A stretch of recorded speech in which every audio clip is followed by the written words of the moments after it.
Well, we say that every day is different, and that's absolutely true.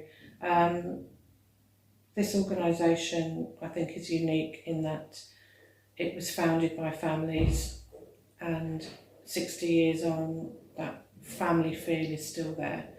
And of course, lots of families are dysfunctional. I'm not saying we don't have that aspect of family life, but there is a feeling of that we are in this together. We do work very closely with each other. We do have aspirations. Our values are very clear that we want to make a difference in people's lives. And that motivates me every day. What keeps me up at night, because that's another question, is when things go wrong, and they do go wrong. And we are an organisation that responds to that in the best way that we can, and that we hope that we're a learning organisation. And I believe that we are. We learn from our mistakes, but we are continually moving forward. I learned the difference between providing care and providing support. So remember, I'd come as a nurse, so I was very used to the concept of looking after people. And I learned that the people who were moving out of hospital, they didn't need to be cared for in that way. They needed to be supported to adapt to the world around them. And that was quite a profound difference. I think the other thing is that I understood that they had a contribution to make that I hadn't fully appreciated. So an example is a person I supported to move out of hospital. She moved into an ordinary house in an ordinary street, which is what it was all about. But there was really poor street lighting. And we were encouraging her to go out and be independent, and yet she was really worried about the street lighting. So we supported her to write letters to the council, and the council improved the street lighting.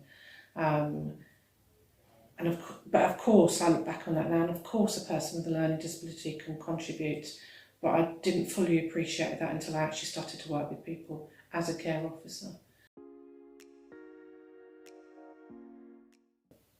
I look back on the beginnings of the lockdown and the way the senior team, we needed to respond to this thing that was coming, this thing that was coming somewhere from Europe. And what we needed to do then, and the whole focus of our work as a senior team, we had to ask ourselves a significant question, which is, how are we going to keep people alive? That was the one question in our senior planning group and our organisational response to this pandemic. One question, how are we going to keep people alive? And that was the focus of all of our work, and we spent all week working on it. And at the end of that week, one of those directors came down with COVID. And I remember that whole team starting work at 5 and finishing at midnight. And myself and one of our directors, we worked 10 weekends in a row, just as part of the senior team. It was exhausting and terrifying, but as I said before, we were part of a team, and we were all in it to keep as many people alive as we could. And thankfully, 18 months on, there's been very few deaths in terms of people with learning disabilities, and I know that was because of the diligence of the staff, but also because of the planning that we put in right early, right at the very beginning, and I know that.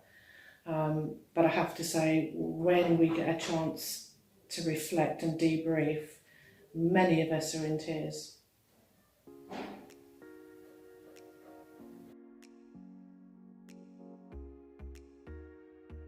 It's been a really tough 2 years, and we've still got some way to go, and things are going to be becoming more challenging in the next few months, particularly as the impact of the vaccine really hit social care. But there has never been a time in our history when we've needed you more. So we need you to stay and keep that commitment in the way that you've done in the last 2 years.